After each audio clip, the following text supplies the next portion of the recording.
Haleluya, haleluya. Benar Tuhan, tangan kami dipegang teguh. Kau Tuhan yang setia dalam setiap langkah hidup kami. Dan kami percaya kalau Tuhan setia dalam setiap langkah hidup kami, kami akan melihat hidup kami pasti diberkati Tuhan. Pekerjaan bisnis kami pasti diberkati. Bahkan sampai anak cucu kami, keturunan kami, generasi kami, semuanya juga pasti diberkati Tuhan. Terima kasih Tuhan, terima kasih. Dan dengan ucapan syukur di tempat ini, setelah kami menaikkan pujian penyembahan kami Bapa, tiba saatnya kami mau bawa hati kami untuk terima kebenaran firman-Mu, isi hatimu. Kami mau merenungkan firman-Mu Bapa, berbicara bagi setiap kami. Kami datang sebagai hamba yang mau untuk diajar. Kami doa Tuhan, biar kiranya Tuhan benih firman bertumbuh, berakar dan berbuah. Kami bukan cuma diam saja jadi pendengar, tapi kami boleh bangkit jadi pelaku-pelaku firman Tuhan. Dan kami doa, kami bersatu hati, hamba-Mu yang kepercayaan untuk menyampaikan firman, urapan Tuhan penuh atas hamba-Mu. Sucikan layakkan hamba-Mu ini Tuhan, jika ada dosa Tuhan namun Tuhan tubuh Kau yang berikan kekuatan. Aku butuh Engkau dalam kehidupan hamba-Mu ini Tuhan. Kami berdoa biar kiranya Tuhan sama seperti Daud diurapi, roh Tuhan bertata. Hidupnya luar biasa, hamba-Mu diurapi, roh Tuhan bertata, pelayanannya luar biasa. Semua yang hadir pasti diberkati sempurna. Berkati anak-anak-Mu Bapa, dalam nama Tuhan Yesus yang siap diberkati. Dengan sukacita, dengan iman, dengan bangga sama-sama kita katakan amin. Tepuk tangan yang paling meriah buat Tuhan. Silakan duduk saudara. Terima kasih buat setiap rekan-rekan yang sudah melayani dengan luar biasa. Dan dari mimbar ini saya mau sampaikan salam damai sejahtera. Shalom. Sekali lagi shalom. Haleluya, dalam Tuhan ada sukacita, amin. Dan di mana ada sukacita pasti ada senyuman di wajahnya. Boleh sama-sama berikan senyuman dulu saudara. Jumpai kanan kiri depan belakangmu. Katakan mari bersukacita dalam Tuhan. Minimal 2-3 orang kiri kanan depan belakangmu dengan senyuman. Walaupun akhir bulan senyumannya awal bulan. Soalnya ada yang akhir bulan senyumnya darah Yesus. Sekali lagi saya mau bilang saudara, apapun keadaannya kita tetap bisa bersukacita, amin. Karena sukacita kita ditentukan bukan oleh karena keadaan, tapi sukacita kita ditentukan karena kita punya Tuhan yang setia dalam kehidupan setiap kita. Tepuk tangan dulu yang paling meriah buat Tuhan. Bilang sama kanan kirimu, Tuhan setia. Bilang sama yang ngomong, sukacitanya mana? Bilang sama yang ngomong, itu baru anak Tuhan. Tepuk tangan sekali lagi yang paling meriah buat Tuhan. Haleluya. Yuk, yang bawa Alkitab kita mau angkat Alkitab kita. Alkitab juga boleh, Alkitab juga boleh. Yang gak bawa Alkitab angkat tangan juga boleh. Sama-sama dengan iman percaya, sama-sama kita katakan, dalam nama Tuhan Yesus, aku percaya Alkitab ini adalah firman Tuhan. Setiap kata kalimatnya sanggup memberkati aku. Dan hari ini aku pasti diubahkan, aku pasti dipulihkan dalam nama Tuhan. Sama-sama kita katakan amin. Sekali lagi sama-sama bilang sama saya, aku pasti diberkati Tuhan. Anak cucuku pasti diberkati Tuhan. Bilang kanan kirimu, kamu juga pasti diberkati Tuhan. Bilang sama yang ngomong sekali lagi, semangat. Tepuk tangan yang paling meriah buat Tuhan. Haleluya. Yuk, Lukas 8, 22 sampai 25. Lukas pasal yang ke-8 kita akan baca saudara. Ayat 22 sampai ayat yang ke-25 secara bergantian. Saya 22, saudara 23, kita gantian 25. Kita akan baca sama-sama. Lukas 8 yang sudah di sana boleh bilang, aku diberkati Tuhan. Haleluya. 22 demikian firman Tuhan. Pada suatu hari Yesus naik ke dalam perahu bersama-sama dengan murid-muridnya. Dan ia berkata kepada mereka, marilah kita bertolak ke seberang danau. Lalu bertolaklah mereka. Ayat 23 silakan.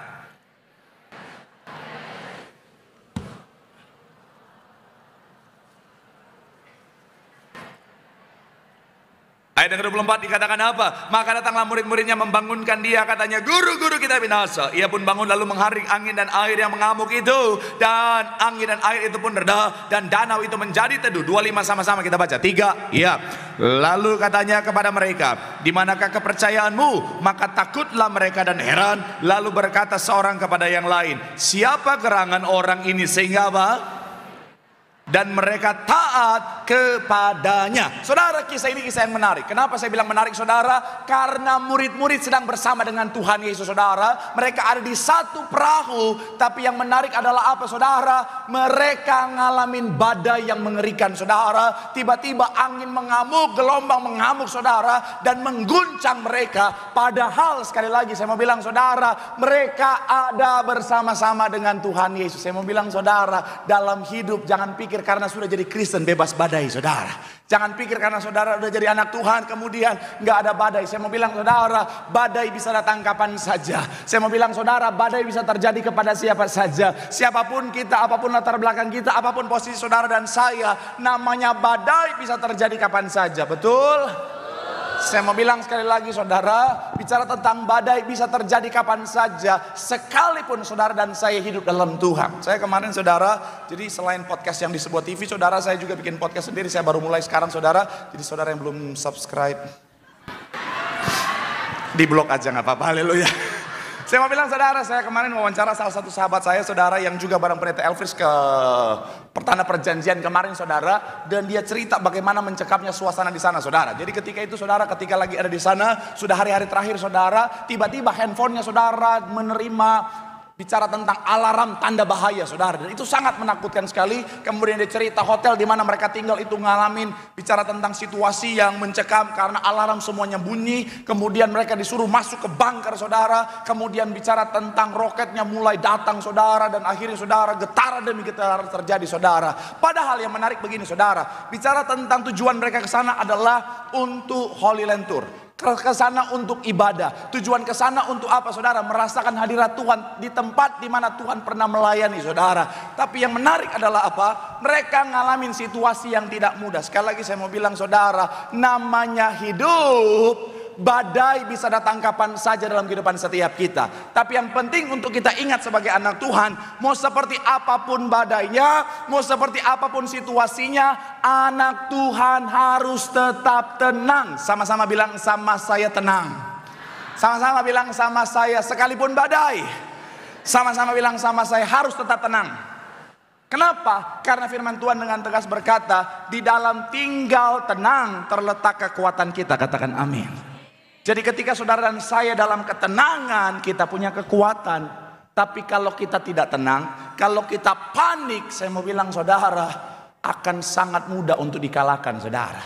Mohon maaf ya, ada banyak orang Kristen ketika dia panik, akhirnya sangat mudah untuk dikalahkan. Kenapa? Karena orang kalau panik saudara, biasanya kurang bisa berpikir dengan baik. Orang kalau panik, biasanya saudara, akhirnya seringkali lakukan kesalahan. Makanya saya suka kaget kemarin saudara, pada saat pelayanan baptisan ada banyak orang bilang begini, Pak Pendeta, saya sedang dalam situasi yang tidak tenang, saya sementara menderita serangan kecemasan, kata saudara. Bahkan ternyata bicara tentang secara penelitian dunia saudara, jadi ternyata 2023 sampai 2024 di survei saudara, bicara tentang Organisasi Kesehatan Dunia WHO menunjukkan bahwa lebih dari 300 juta orang di dunia, ini yang terdata saja saudara, itu ngalamin ketidaktenangan atau gangguan kecemasan.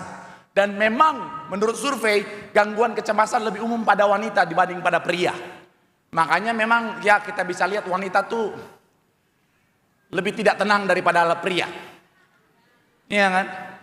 Kalau ada apa-apa kan pria kadang-kadang bisa tenang. Wanita udah gitu. Di gereja aja lebih heboh wanita daripada pria, betul ya? Betul kan? Makanya ada seorang hamba Tuhan punya pendapat bahwa ada saat di mana pada saat pengangkatan ke sorga, yang akan terangkat duluan itu laki-laki. Dan wanita nanti terangkat 30 menit setelahnya. Nggak terima, nggak terima. Ada dasar firman Tuhannya, Wahyu pasal yang ke-8 ayat 1 dikatakan begini. Dan ketika anak domba itu membuka meterai yang ke-7, maka sunyi senyaplah sorga. Kira-kira berapa lama? Setengah jam lamanya.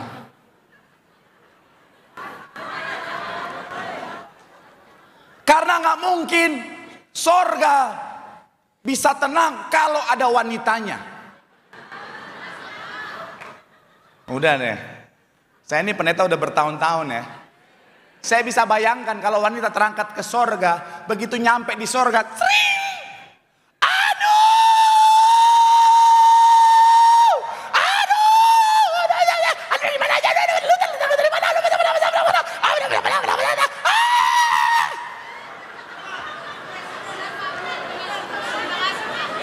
betul para pria? Wow. Jadi masuk akal ini saudara. Tapi sekali lagi saya mau bilang saudara, mau seperti apapun badainya, mau saudara laki-laki dan perempuan, saya mau bilang saudara, pastikan kita tetap tenang. Katakan amin. Kenapa? Karena sekali lagi saya mau bilang saudara, dalam ketenangan adalah kekuatan. Tapi dalam kepanikan ada banyak orang bisa bertindak salah. Dalam kepanikan ada banyak orang, mohon maaf, bisa bertindak keliru, bahkan bodoh saudara. Ada satu kisah lama yang saya pernah bagikan di tempat ini saudara. Ada seorang anak muda, dia adalah seorang yang introvert saudara. Dia sangat pemalu saudara. Kemudian hari itu adalah hari pertama dia mau bertemu dengan calon mertuanya saudara. Dan dia tinggalnya di Tambun sana saudara. Ya kenapa? Apa salahnya orang tinggal di Tambun? Wah. Dia tinggal di Tambun, calon mertuanya di Bekasi Timur, saudara. Jadi dia dari Tambun, dia udah jalan kaki, dia udah latihan, saudara. Latihan untuk ketemu calon mertua. Halo tante, aku pacarnya Nia. Halo tante, aku pacarnya Nia. Dia latih terus supaya ketika ngomong di depan calon mertua mantap. Sepanjang perjalanan, halo tante, aku pacarnya dia. Halo tante, aku pacarnya Nia. Halo tante, aku pacarnya Nia. Halo tante. Pas udah depan rumah Nia, dia udah ketok. Halo tante, aku pacarnya Nia. Halo tante, aku pacarnya Nia. Pas buka pintu, yang buka bapaknya Nia. Tinggi besar, berewokan, kumisan, tatoan. Cuman pakai kaos singlet sama sarung saudara. Dia kaget, dia panik, dia bilang, halo om, aku pacarnya tante.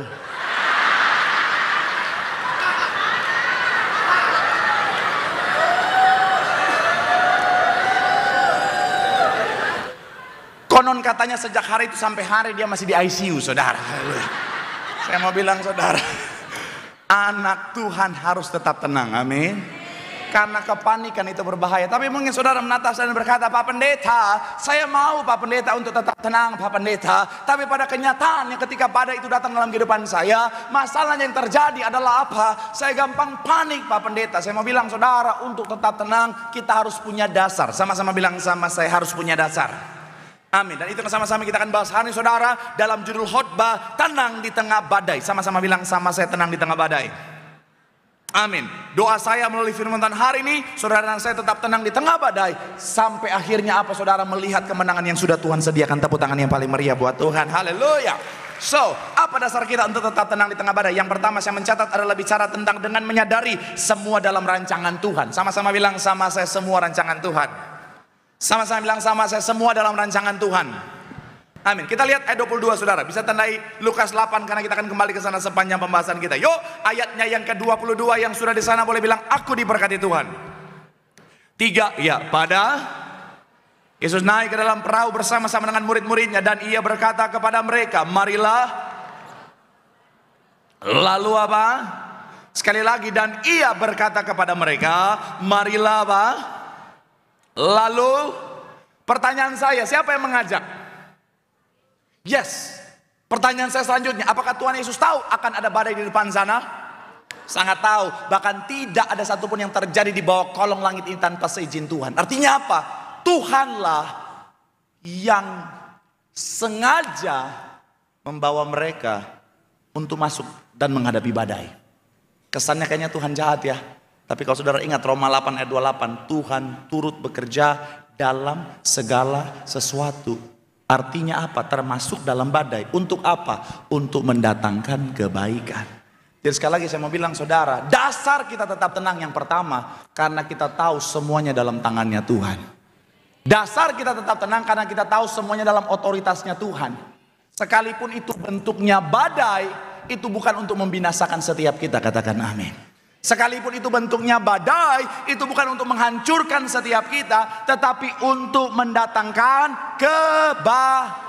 Makanya saya suka satu kalimat dari Rick Warren, dia bilang begini saudara, badai dalam hidupmu tidak datang untuk menghancurkanmu, tetapi untuk mengarahkanmu. Sama-sama bilang sama saya, tidak untuk menghancurkan. Amin. Bahkan Mother Teresa berkata begini saudara, Allah menuliskan cerita hidupmu dengan pena kasihnya. Meski ada halaman yang menyakitkan, itu bagian dari apa? Keindahan rencananya. Memang Tuhan tulis badai, tapi Tuhan tulis badai dalam lembaran kehidupan kita itu dengan tinta kasihnya. Jadi kalau Tuhan tulis badai, badai itu untuk kebaikan, katakan amin. Makanya kita bisa tetap tenang. Gembala sidang kita, kalau saudara ingat kisah ibu gembala sidang kita saudara, di mana pada saat itu saudara dia ngalamin badai dalam kesehatannya saudara. Dokter vonis dia akan lumpuh seumur hidup. Tapi itu Tuhan tulis dengan tinta kasihnya Tuhan. Melalui badai kesehatan itu, gembala sidang kita dihantarkan untuk apa? Ke sebuah gereja mengenal kasih Tuhan dan mujizatnya, menjadi awal mula pelayanan yang luar biasa ini. Tepuk tangan dulu yang paling meriah buat Tuhan.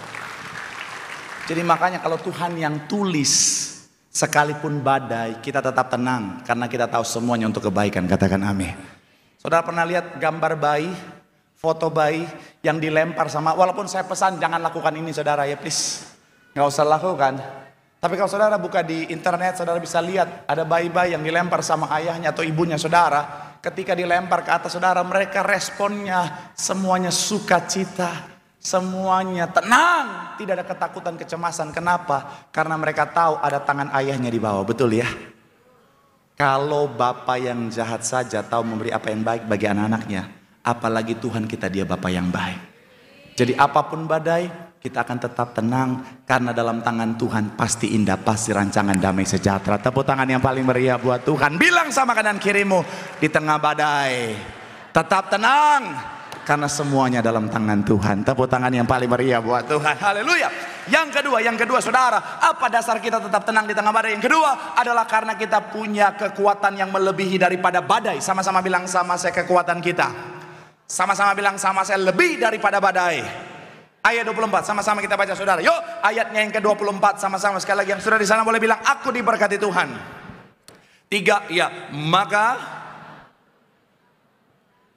ia pun bangun, lalu apa?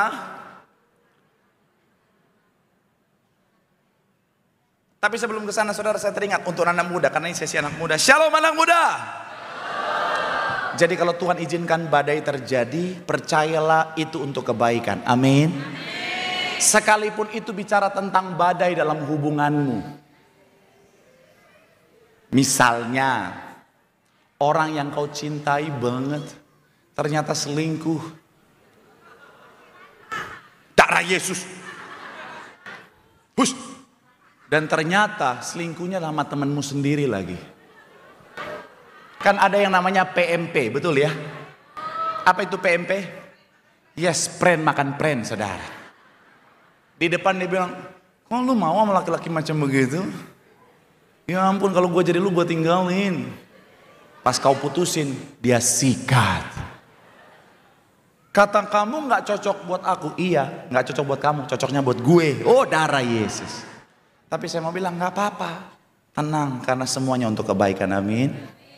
Dia cuman kalau kau bicara tentang apa? Kau kehilangan seorang yang tidak setia, tapi dia kehilangan seseorang yang mencintainya dengan tulus, saudara. Jadi kalau ada yang nanya gini, kok lu nggak sedih mantan lu selingkuh, dia udah nikah, udah pacaran lagi lo sama temenmu, kok kamu nggak sedih? Kenapa aku harus sedih? Yang pertama, karena Tuhan punya rancangan yang indah dalam hidupku. Yang kedua, kata mama, buang sampah pada tempatnya.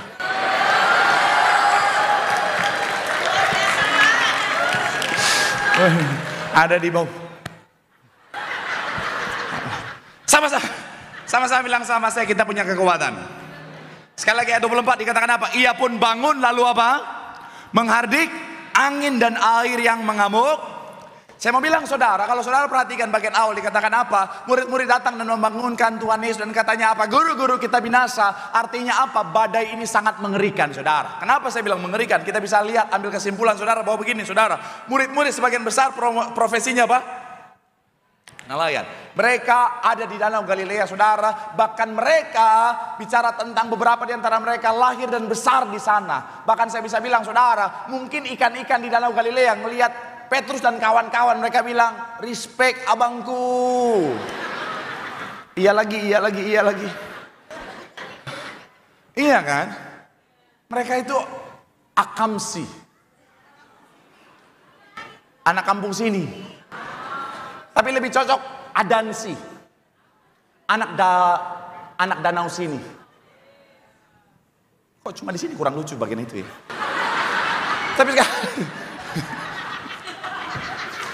Tapi sekali lagi saya mau bilang saudara, Mereka udah lahir dan besar di sana, artinya mereka sangat mengenal situasi di sana. Tapi ketika badai ini datang, mereka sangat ketakutan. Artinya ini salah satu badai yang paling mengerikan yang pernah mereka lihat dalam sejarah kehidupan mereka. Ini sangat menakutkan. Tapi kalau saudara perhatikan, yang Tuhan lakukan adalah apa? Menghardik angin itu.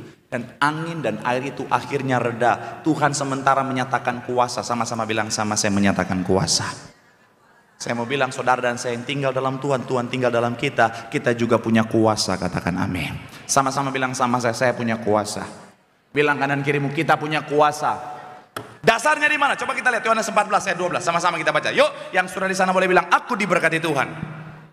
3, ya, aku berkata kepadamu sesungguhnya apa? Sama-sama bilang sama saya, sama seperti Tuhan Yesus. Amin. Bahkan pekerjaan-pekerjaan yang sama-sama bilang sama saya yang lebih besar. Kata pekerjaan yang lebih besar bahasa aslinya megas, artinya apa? Kuasa yang luar biasa, kuasa yang besar. Jadi ketika saudara dan saya tinggal dalam Tuhan, Tuhan tinggal dalam kita, kita punya kuasa. Dan saya mau bilang saudara, sebesar apapun badai yang coba menerpa setiap kita, itu tidak lebih besar daripada Tuhan kita yang besar, katakan amin. Jadi ketika badai itu datang, kita tetap tenang karena kita tahu ada Tuhan yang besar dalam kita, katakan amin. Secara logika begini, sederhana begini saudara. Kalau ada orang yang mau, misalnya ada penjahat yang mau menyerang saya, misalnya. Kemudian penjahatnya segede Goliat. Wajar nggak kalau saya nggak tenang, saya takut? Wajar dong, gede banget. Tapi kalau misalnya penjahat yang mau menyerang saya segede tim saya yang kecil imut-imut itu, wajar nggak kalau saya takut? Nggak wajar, saya colok hidungnya, anfal 2 hari itu saudara. Saya mau bilang ya, begitupun dalam kehidupan setiap kita. Nggak ada masalah, tantangan, persoalan, badai yang melebihi daripada kuasa yang Tuhan anugerahkan bagi setiap kita. Terus kenapa kita harus takut? Badai tidak pernah melebihi kemampuan kita, itu kata Tuhan, katakan amin. Dan saya mau bilang saudara, sekali lagi, Tuhan yang paling tahu kapasitas kita. Karena dia yang menciptakan setiap kita. Amin. Tapi iblis kan nggak pernah tinggal diam. Dia bapa segala dusta. Dan dengan segala kebohongannya dia akan bilang begini, kamu nggak mampu. Masalahmu lebih besar daripada dirimu. Badai itu datang lebih besar daripada kemampuanmu. Saya mau bilang saudara, itu kebohongan iblis. Analogi sederhana, saya pernah bagikan di tengah minggu saudara. Jam tangan saya ini saudara, ya bukan jam tangan mahal ya. Jangan saudara pikir jam tangan saya jam tangan mahal. Jam tangan saya, sekalipun saya pendeta industri yang gemar menabung, tapi jam tangan saya bukan Rolex, bukan juga Panerai. Cuman 2 itu yang saya tahu. Tapi mohon maaf, sekalipun jam tangan saya bukan jam tangan mahal yang kalau harga jam tangan saya dibandingkan jam tangan itu kalau jual bisa beli jam tangan saya 300 biji. Tapi dengan bangga saya bisa bilang jam tangan saya keren. Karena sekeren-kerennya, mohon maaf buat yang lagi pakai Rolex and Panerai and jam tangan yang expensive lainnya. Tapi jam tangan ini sekalipun gak semahal Rolex, saya bisa bilang lebih keren karena bisa terima chattingan WA. Sekalipun gak semahal Rolex, tapi jam tangan ini bisa bergetar kalau ada telepon. Dan jam tangan ini bisa ukur denyut jantung. Makanya, zoom. Makanya, Xiaomi seger. Ya kali aja ada yang kerja di Xiaomi. Butuh endorse, pendeta industri. Saya mau bilang ya, jam tangan ini sekali lagi saudara ya. Ketika saya beli, ada di buku manualnya bilang, oh daya tahannya baterainya itu 7 hari. Dan saya percaya.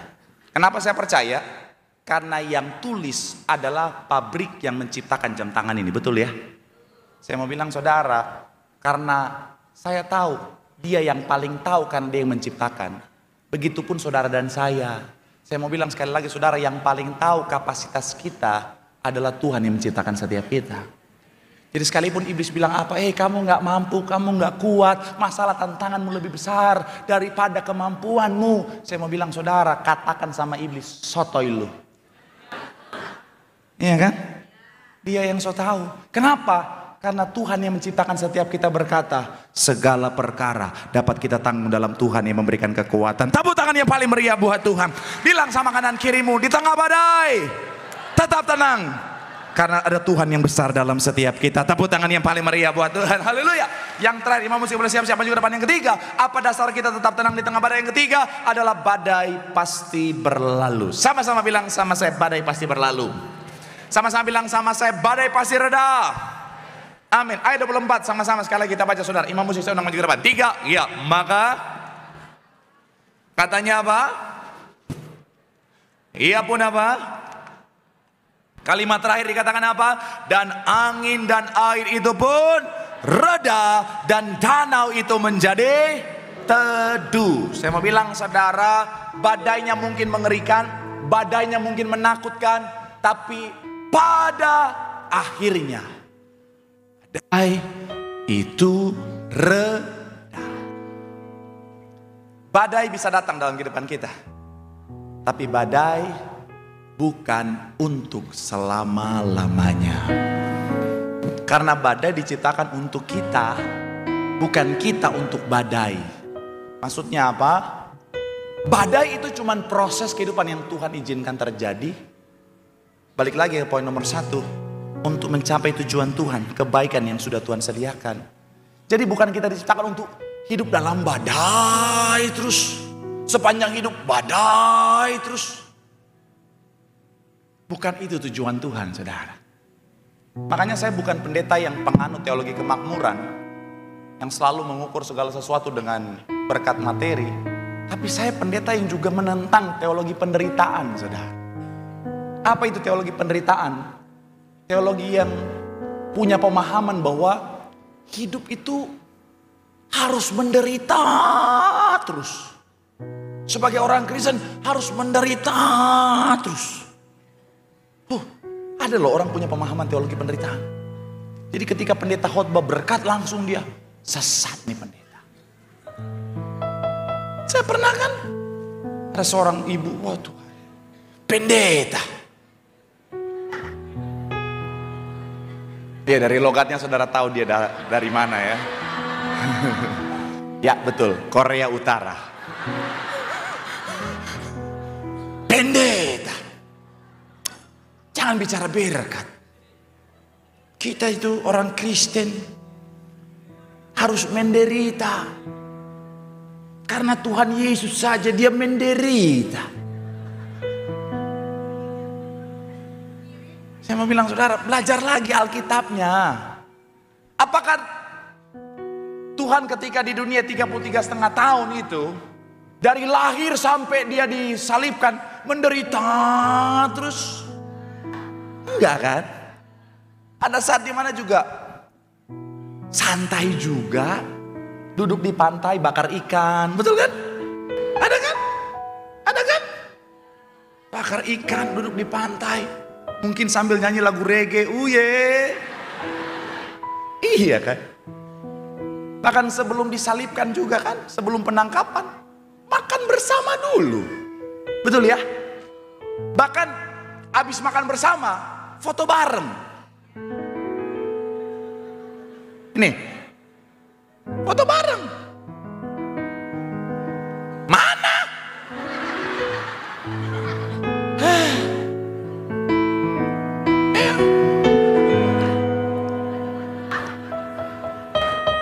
Saudara penasaran mau lihat ya?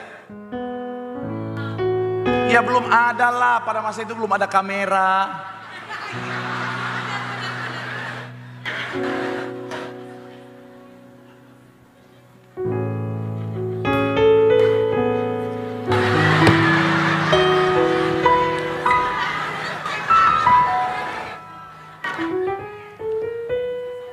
Masih nungguin ya? Iya.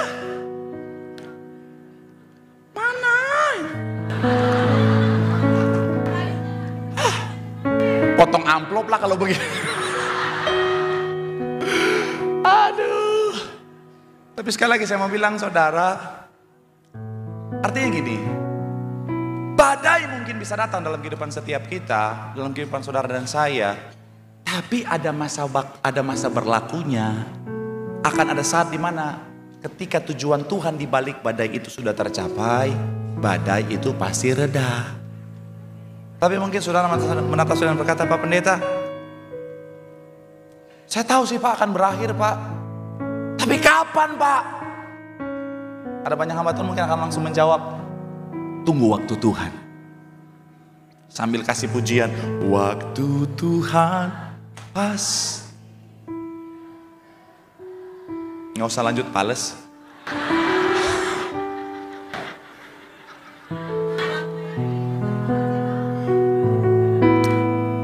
Tapi tadi pagi Tuhan kasih hikmat saya begini saudara. Badai itu Tuhan izinkan adalah untuk mencapai tujuan kebaikan Tuhan dalam kehidupan setiap kita. Artinya begini, setiap pribadi itu masing-masing berbeda-beda. Ibarat kita mau masak, tindakannya sama. Menggoreng misalnya, tapi kan goreng tempe dan goreng kerupuk beda waktunya ya. Jangan bahas goreng pisang, oke?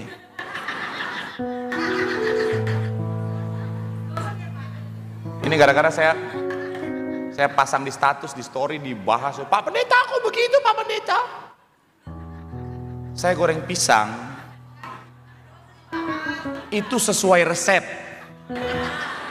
Resepnya bilang ketika kita taruh pisang gorengnya, tunggu sampai atasnya menguning baru puter. Sebagai pendeta yang taat, saya turutin dong. Saya tungguin sampai dia menguning. Pas saya putar, hitam.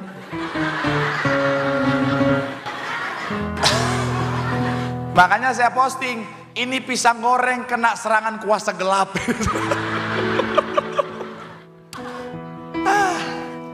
Ngetawain pendeta dosa ya. Jadi sekali lagi ya, goreng kerupuk sama goreng tempe sekalipun sama-sama digoreng, jangka waktunya berbeda tergantung dari jenisnya. Sama, setiap kita juga ngalamin badai itu berbeda-beda tergantung dari tujuan Tuhan dalam kehidupan setiap kita.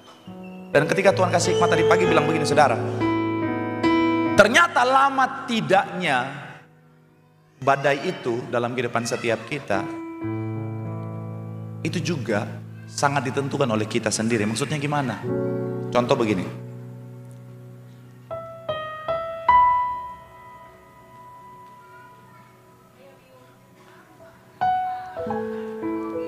Ada banyak badai anak-anak di sini, saudara. Contoh begini. Tuhan izinkan badai supaya karakter kita terbentuk. Tuhan izinkan badai supaya mentalitas kita atau iman kita semakin kuat. Tuhan izinkan badai supaya kita kembali hidup dalam pertobatan. Artinya begini, kapan badai itu akan selesai dalam kehidupan setiap kita? Adalah ketika apa? Ketika kita imannya dibangkitkan jadi kuat, ketika karakter kita terbentuk serupa segambar seperti Kristus, atau ketika kita akhirnya memberi diri kita untuk hidup dalam pertobatan. Artinya selama itu belum tercapai, seringkali Tuhan tetap izinkan badai itu ada dan tidak reda dalam kehidupan setiap kita. Jadi makanya evaluasi hidup masing-masing. Apa tujuan Tuhan di balik badai ini? Kalau Tuhan suruh bertobat, ya bertobat. Ada banyak orang mau badainya reda. Dia udah tahu Tuhan izinkan badai supaya dia bertobat, tapi nggak bertobat. Dosa jalan terus. Doa sama Tuhan, Tuhan, aku udah gak kuat dengan badai ekonomi ini Tuhan. Utang-utangku banyak. Habis berdoa, judol lagi. Uang habis judol, dia pinjol. Uang pinjol, dia pakai judol. Sampai iblis lihat dia, menyala abangku. Main terus, aduh, belum gacor nih, belum gacor. Kok ketawa saudara mencurigakan ya? Pak Pendeta sendiri kok tahu? Enak aja, saya kan main TikTok. Tapi saya lihat di TikTok ada loh, ada bapak-bapak kelihatan udah susahnya minta ampun, udah habis-habisan, tapi masih tetap masih tetap dia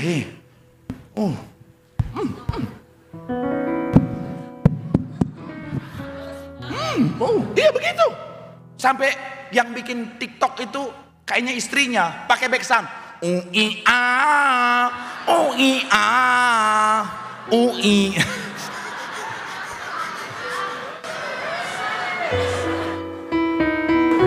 Tapi nggak tobat-tobat. Hello. Saya percaya saudara mau badainya reda. Amin. Makanya temukan tujuan Tuhan di balik badai itu dalam kehidupan setiap kita. Karena ketika kita sudah lakukan itu, tujuan Tuhan sudah tercapai, badai pasti reda. Gambaran pemulihan janji Tuhan digenapi dalam kehidupan kita. Tepuk tangan sekali lagi yang paling meriah buat Tuhan. Bilang sama kanan kirimu, tenang, badai pasti berlalu. Tepuk tangan yang paling meriah buat Tuhan. Yang diberkati boleh lambaikan tanganmu. Sorak-sorak yang paling meriah buat Tuhan.